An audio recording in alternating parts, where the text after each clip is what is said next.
Halo teman-teman semuanya, perkenalkan nama saya Lola Alomita Tarigan. Di video kali ini, saya akan membahas tentang langkah-langkah melakukan analisis SEM atau Structural Equation Modeling dengan menggunakan aplikasi SmartPLS. Nah, sebelum kita masuk ke SmartPLS, terlebih dahulu kita menyediakan data yang akan kita olah di SmartPLS. Di sini, saya sudah menyediakan data yang akan kita olah. Seperti ini, sudah saya buat di Excel, ada 50 responden dan juga ada 8 indikator. Nah, sebelumnya kita harus menyimpan data ini dengan format CSV atau comma delimited agar bisa dibaca oleh SmartPLS. Caranya dengan mengklik file, kemudian klik save as seperti ini. Selanjutnya di sini di bagian save as type kita pilih ini bagian ini CSV atau comma delimited. Kemudian saya save. Ini kita yeskan. Kita yeskan saja. Kemudian kita close agar bisa masuk ke dalam SmartPLS. Ini don't save. Kemudian kita beralih ke aplikasi SmartPLS. Nah, di sini yang pertama kali kita klik adalah ini bagian atas, yaitu New Project. Kemudian kita memasukkan nama dari file kita. Kita buat saja ini namanya soal analisis SEM. Kemudian kita okekan. Nah, selanjutnya kita double klik to import data. Di sini, ini tujuannya untuk mengimport data yang sudah kita simpan sebelumnya di Excel. Jadi kita membuat namanya SmartPLS data ini. Kemudian kita open, kita masukkan, ini kita okekan saja. Nah, ini dia datanya muncul. Di sini dijelaskan ada sampel size-nya 50. Kemudian indikatorsnya 8 dan missing values-nya adalah 0. Artinya di dalam sel Excel tidak ada yang kosong. Nah, langkah selanjutnya di bagian indikator sini kita harus memasukkan indikatorsnya. Caranya dengan mengklik bagian ini soal analisis SEM. Kita klik. Nah, seperti ini. Nah, di sini indikatornya sudah masuk dan kita akan menggambar modelnya. Caranya bagaimana? Di sini sebelumnya kita pastikan dulu mana yang termasuk variabel bebas dan mana yang variabel terikatnya. Di sini kita pilih LK1, LK2, LK3 sebagai X1-nya, kemudian PH1 dan PH2 untuk X2-nya, dan DK1, DK2, dan DK3 sebagai variabel terikat atau variabel Y-nya. Seperti ini. Ini bisa kita ubah arahnya, kita ubah saja seperti ini agar lebih rapi. Sini kita klik select untuk memindahkan atau ingin merapikan posisi dari data kita. Seperti ini. Oke. Langkah selanjutnya, ini akan kita ubah namanya. Caranya dengan klik kanan, kemudian pilih rename. Kita beri nama dengan lingkungan. Untuk variabel pertama, namanya adalah lingkungan. Kemudian kita okekan. Untuk variabel kedua, namanya adalah perilaku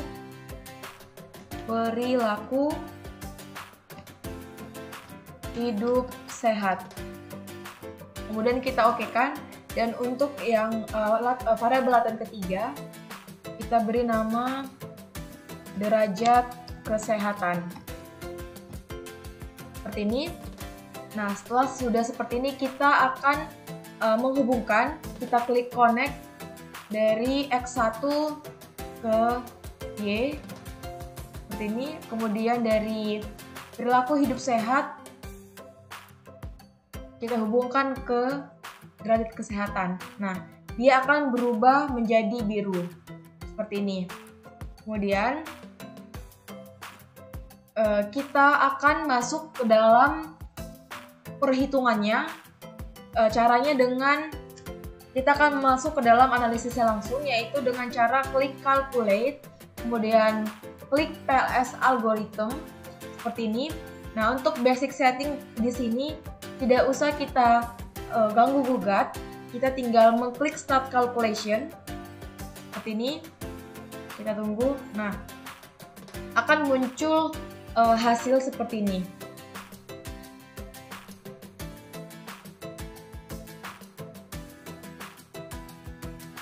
Nah, kita akan membahas ada outer model dan juga inner model di sini. Yang pertama, kita akan membahas tentang outer model atau measurement model. Nah, di sini yang pertama ada uji validitas, yang kedua ada uji reliabilitas. Nanti kita akan bahas di bawah ini uji reliabilitas. Kemudian untuk yang pertama uji validitas ini ada convergent validity dan juga ada discriminant validity. Nah, untuk yang pertama yaitu uji validitas yang convergent validity. Di sini dijelaskan validitas konvergen mempunyai makna bahwa seperangkat indikator mewakili satu variabel laten dan yang mendasari variabel laten tersebut. Perwakilan tersebut dapat didemonstrasikan melalui unidimensionalitas yang dapat diekspresikan dengan menggunakan nilai rata-rata varian yang diekstraksi. Pengertian lebih sederhananya dapat dikatakan nilai convergent validity adalah nilai loading faktor pada variabel laten dengan indikator-indikatornya. Nah, nilai yang diharapkan adalah lebih besar dari 0,7. Nilai loading faktor di atas 0,7 dapat dikatakan ideal, artinya bahwa indikator tersebut dikatakan signifikan sebagai indikator yang mengukur konstruk. Namun demikian, nilai standardized loading factor di atas 0,5 dapat diterima. Sedangkan nilai untuk loading factor di bawah 0, sedangkan nilai standardized loading factor di bawah 0,5 dapat dikeluarkan dari model. Kita lihat di sini bagian loading factor. Di sini kita klik outer loading. Nah, ini dia outer loadingnya. Bisa kita lihat nilainya di sini. Di bagian outer loading ini, jika hasilnya ini ada yang berwarna merah, datanya ini ada yang berwarna merah, maka harus dihapus atau dibuang dengan cara menggantinya nanti di bagian modelnya. Di sini kita bisa menghapusnya. Namun hal tersebut dikarenakan data tersebut tidak valid sehingga harus diolah kembali. Namun untuk data yang saya olah saat ini, datanya sudah berwarna hijau semua. Ini menandakan bahwa datanya ini sudah valid karena nilainya sudah berada di atas 0,7. Sehingga ini sudah dinyatakan valid. Seperti itu, kemudian kita berlanjut ke average variance extract atau AV. Di sini nilai AVE harus lebih dari 0,5. Nilai ini menggambarkan validitas konvergen yang memadai, yang mempunyai arti bahwa satu variabel laten mampu menjelaskan lebih dari setengah varian dari indikator-indikatornya dalam rata-rata. Nah, di sini kita lihat di bagian Smart PLS, kita klik Construct Reliability and Validity di sini. Nah, untuk penjelasannya di sini kita lihat nilai AVE-nya itu harus lebih besar dari 0,5. Nah, untuk data saya ini nilai AVE-nya sudah di atas 0,5 untuk masing-masing variabel, yaitu derajat kesehatan nilainya adalah 0,897, untuk lingkungan hasilnya 0,878 dan perilaku hidup sehat nilainya 0,905. Kemudian selanjutnya adalah discriminant validity. Yang kedua yaitu discriminant validity. Nilai ini merupakan nilai cross loading factor yang berguna untuk mengetahui apakah konstruk memiliki diskriminan yang memadai, yaitu dengan cara membandingkan nilai loading pada konstruk yang dituju harus lebih besar dibanding dengan nilai loading dengan konstruk yang lain. Nah, nilai untuk setiap variabel harus lebih besar dari 0,7. Di sini ada dua tahap, yaitu Fornell-Larkin criterion dan juga yang kedua adalah cross loading. Yang pertama adalah Fornell-Larkin criterion. Ini adalah nilai korelasi antar variabel dengan variabel itu sendiri dan variabel dengan variabel lainnya. Nah, cara menganalisisnya adalah dengan melihat korelasi variabel dengan variabel itu sendiri. Nilainya tidak boleh lebih kecil dibanding korelasi variabel dengan variabel lainnya. Masing-masing variabel laten berbagi varian lebih dengan masing-masing blok indikatornya daripada dengan variabel laten lainnya yang mewakili satu blok indikator yang berbeda. Nah, untuk di Smart PLS, kita mendapatkannya di bagian ini. Kita bisa mengklik diskriminan validity. Di sini, kita besarkan dulu ini. Di sini kita akan bahas Fornell-Larkin criterion, yaitu di sini variabel derajat kesehatan dikorelasikan dengan derajat kesehatan juga. Ini. Dan untuk lingkungan, variabel lingkungan dikorelasikan dengan lingkungan dengan nilai yang lebih tinggi dibanding dengan yang satunya. Dan untuk variabel perilaku hidup sehat juga dikorelasikan dengan perilaku hidup sehat. Ini nilainya lebih tinggi dibandingkan dengan derajat kesehatan dan lingkungan. Seperti itu. Selanjutnya kita membahas tentang cross loading. Penjelasannya, cross loading ini digunakan untuk pengecekan validitas diskriminan. Dari hasil cross loading pada tabel menunjukkan bahwa nilai korelasi konstruk dengan indikatornya lebih besar daripada nilai korelasi dengan konstruk lainnya. Dengan demikian, bahwa semua konstruk atau variabel laten sudah memiliki diskriminan validity yang baik, di mana indikator pada blok indikator konstruk tersebut tidak baik daripada indikator blok lainnya. Di sini kita lihat. Nah, untuk di Smart PLS, untuk hasil dari cross loading itu kita dapatkan dengan tetap mengklik diskriminan validity, namun kita pilih cross loading. Nah, ini dia cross loadingnya. Di sini bisa kita lihat nilai konstruk dari DK1 ini lebih besar itu dengan derajat kesehatan dibanding dengan lingkungan dan juga perilaku hidup sehat. Begitu juga dengan DK2, nilainya itu nilai konstruk DK2 ini lebih besar dengan derajat kesehatan juga, seperti juga dengan DK3 dan yang lainnya. Sehingga dapat disimpulkan bahwa dari tabel ini menunjukkan bahwa loading faktor untuk indikator DK1, DK2, dan DK3 mempunyai loading faktor kepada konstruk DK. Ini lebih tinggi dibanding dengan konstruk lainnya. Seperti itu juga dengan LK1, LK2, dan LK3, dia akan lebih besar dengan nilai dari lingkungan dengan lingkungan juga. Dan juga untuk perilaku hidup sehat juga, konstruk dari pH1 dan pH2 ini akan mempunyai loading faktor kepada konstruk dari perilaku hidup sehat lebih tinggi dibanding dengan derajat kesehatan dan juga lingkungan. Seperti itu. Selanjutnya kita masuk ke analisis selanjutnya, itu uji reliabilitas. Uji reliabilitas digunakan untuk membuktikan akurasi, konsistensi, dan ketepatan instrumen dalam mengukur konstruk. Mengukur reliabilitas suatu konstruk dengan indikator reflektif dapat dilakukan dengan dua cara, yaitu dengan melihat Cronbach alpha dan composite reliability. Kita bahas yang pertama, yaitu composite reliability, di mana composite reliability adalah kelompok indikator yang mengukur sebuah variabel yang memiliki reliabilitas komposit yang baik atau tinggi jika memiliki composite reliability itu lebih besar nilainya dari 0,7. Nah, jadi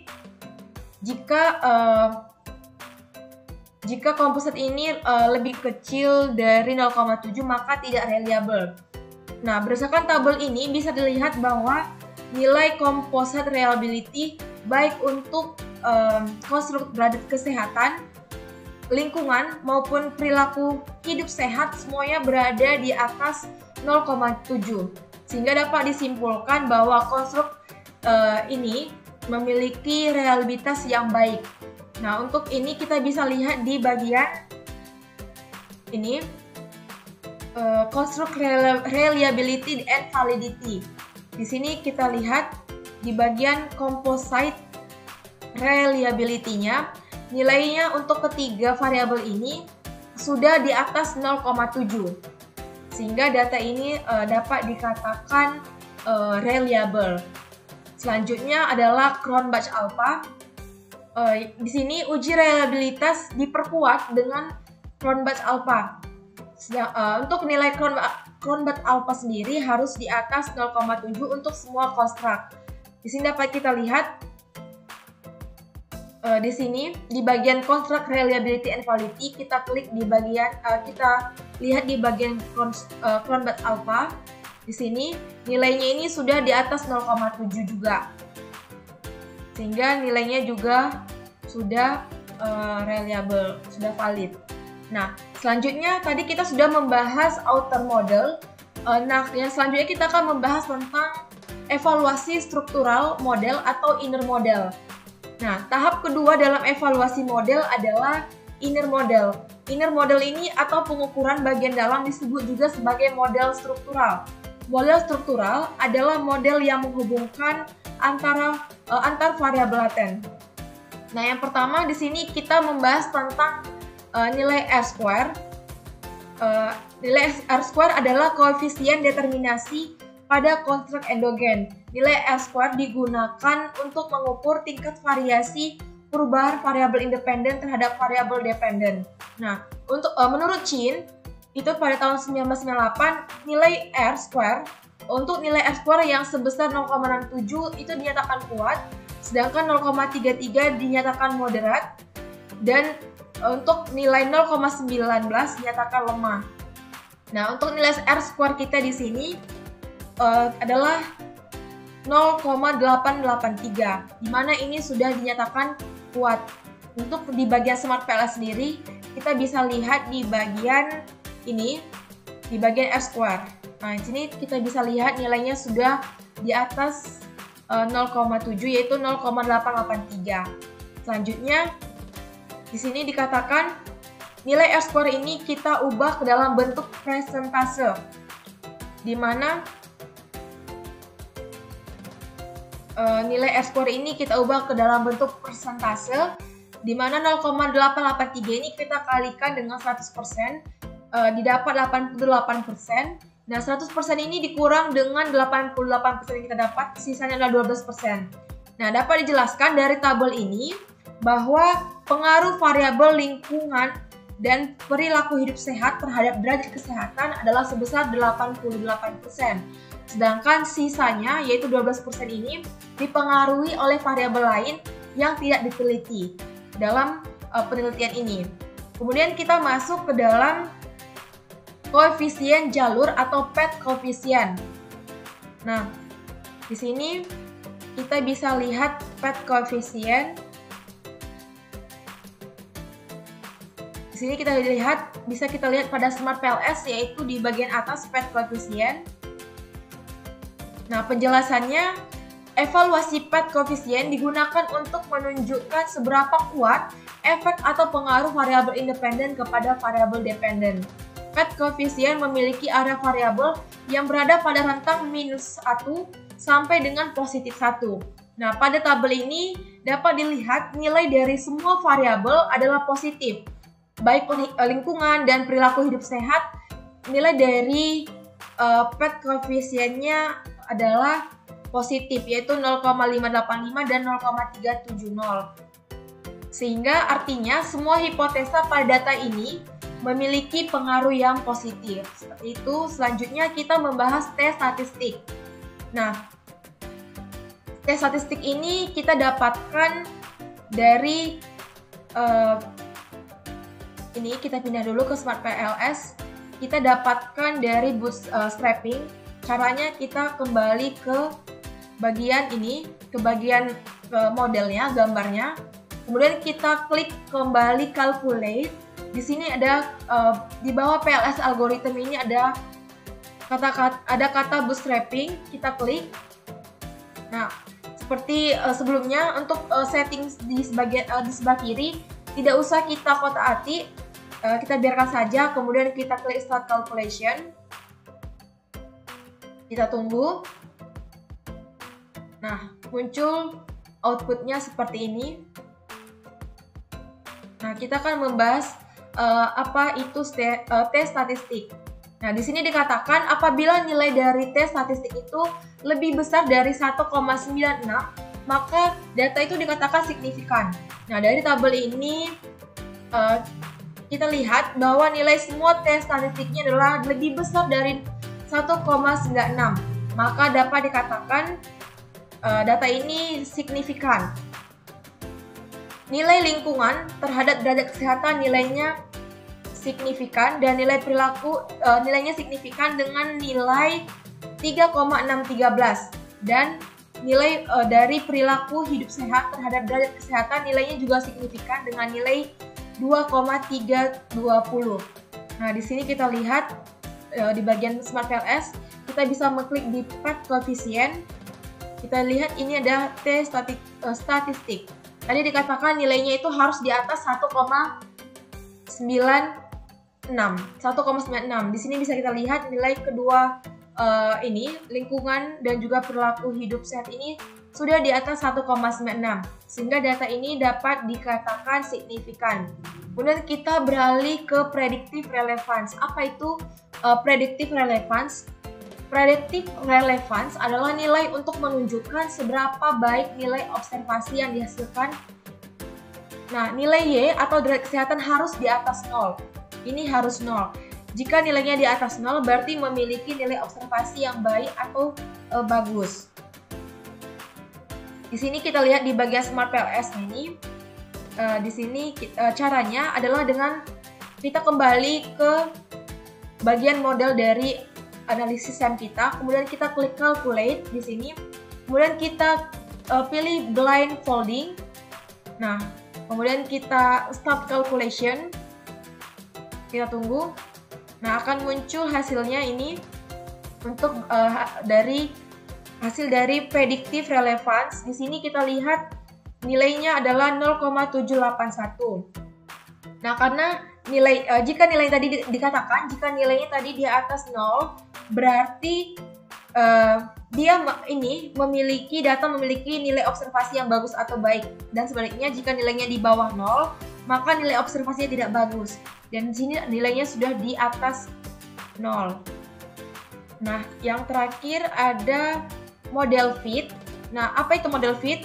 Model fit adalah seberapa baik model yang dimiliki atau diteliti. Nah, pada model fit yang perlu diperhatikan adalah nilai NFI-nya.